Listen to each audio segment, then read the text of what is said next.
Having won our previous short track race, Clyde Coker gets out to an early lead in this one. Will Power doesn't waste any time getting up to second.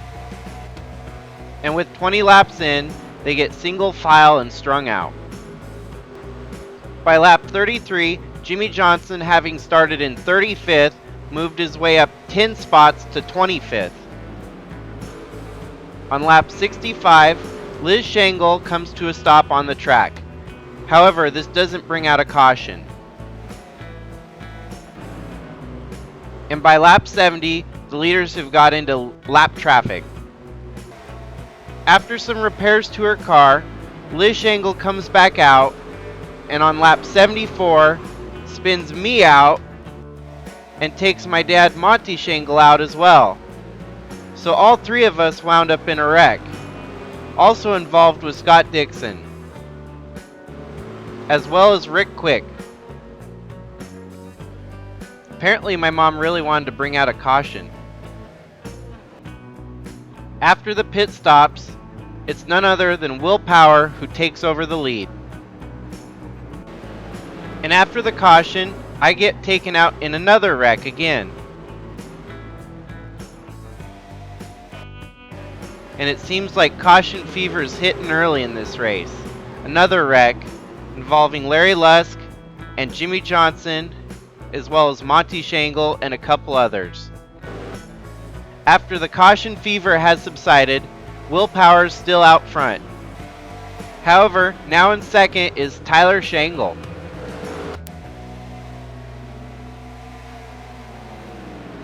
After 115 laps, the only driver out of the race so far is Jimmy Johnson. And our running order is as follows: Will Power, Tyler Shangle, Alan Taylor and Justin Roman, Jim Frost and Rocky Lang, Clyde Coker and Austin Cindric, Roger Lutz, and Kara Carl to round out our top 10. On lap 121, we get another wreck when Jacob Roloff gets into Greg Forian. This also collects myself yet again. Greg Forian takes one wild ride into pit road with that wreck. Will Power continues to dominate up front. On lap 175, we have another staller on track. Jacob Roloff brings out a caution. This caution happens on lap 179.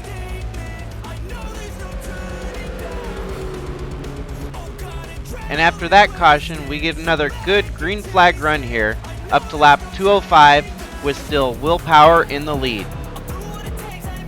However, that lead gets relinquished on lap 211 when Will Power comes into pit. Amazingly enough, Will Power comes out of the pits 26th place, only one lap down. It's hard to come out of the pits on a green flag pit stop without losing multiple laps on a short track. Our new current leader is Roger Lutz. Pitting under green was probably pretty strategic for Will Power, as he won't have to pit any more times in the race, and he might get the upper hand with that strategy. We never know. So by halfway on lap 228, Roger Lutz is the leader. Jim Frost and Colton Herta, Jimmy Gokachia and Dalton Scott, Greg Forian, Ken Roxon and Tyler Shangle, and then Aaron Rapp and Kara Carl to round out the top 10. Lap 233, I wind up causing a wreck this time, taking Dad with me as well. Roger Lutz continues to lead after the restart. Another green flag run, this time 60 laps straight.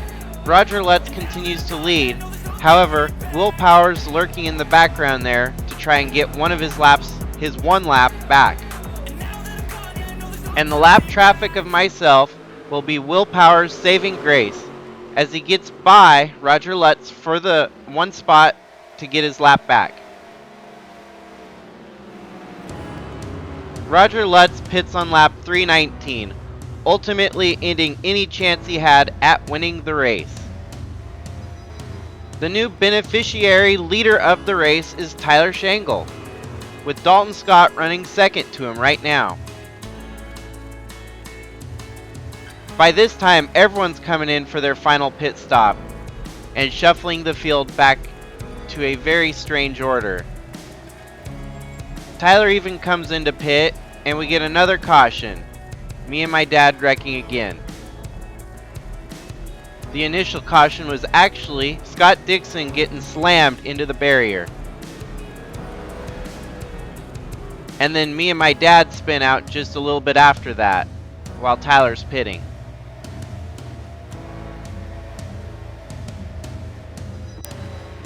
This keeps Tyler in the lead, Dalton in second, and the way the caution fell, everyone was on the tail end of the lead lap. So all the lead lap cars are right at the edge of going a lap down until a caution can come out to revert them to the back of the field. Hell, my dad's even running third right now, even after all the carnage that he's been through. On lap 343, we do get that wreck when Casey Kane wrecks into Roger Lutz, taking Rocky Lang with him. This will push all the cars that were on the lead lap back around to the back of the field. I know it's confusing, but it was the way the rules are in NASCAR, that if you're tail end of the lead lap, the leader would start with the lead cars in front of them. Truly, the one that benefited from it the most was Will Power, as he gets his lap back officially with the caution. With 100 to go, Tyler Shangle leads. Dalton Scott in second. Joseph Newgarden in third. Colton Herta in fourth. The dominant Will Power in fifth. Kara in sixth. Alan Taylor in seventh. Levi Lidowitz in eighth. Aaron Rapp in ninth. And Monty Shangle soldiering on in 10th. With 50 laps to go, Tyler Shangle still holds the lead. However, a charging Will Power continues to move up through the field. Having just got by Dalton Scott for fourth,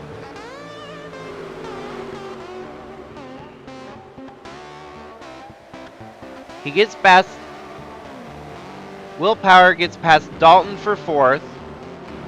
And in lap 410, he gets by Jim Frost for third.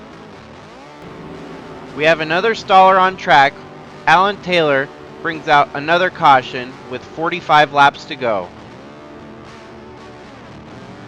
Dalton lucks out with pit stops and inherits the lead over Tyler Shangle.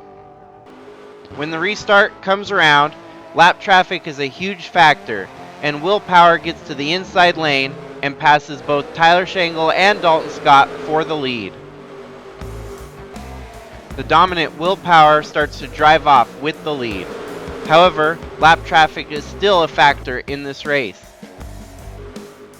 Just like that, Will Power gets stuck in the high lane and drops like a rock. This brings Tyler and Dalton back into the fold. And with 20 laps to go, Tyler gets back by Will Power for the lead. Dalton in tow catches it and gets second as well. Will Power powers back by Dalton for second. And then with just 9 laps to go, the unbelievable happens when Tyler Shangle blows up in the lead. Will Power inherits the lead back, Dalton Scott in second. This is a miserable way for Tyler Shangle to lose a race. And Dalton wouldn't have enough to get back by Will Power as Will Power drives around for another win this series. It's really good to see Dalton get a second as well. Third place belonged to Kara. Fourth place belonged to Howard Schuler. And Joseph Newgarden comes home in fifth. Roger Lutz in sixth. Colton Herta gets 7th, 1 lap down. Jim Frost gets 8th, 1 lap down. Alexander Rossi, 9th, 1 lap down.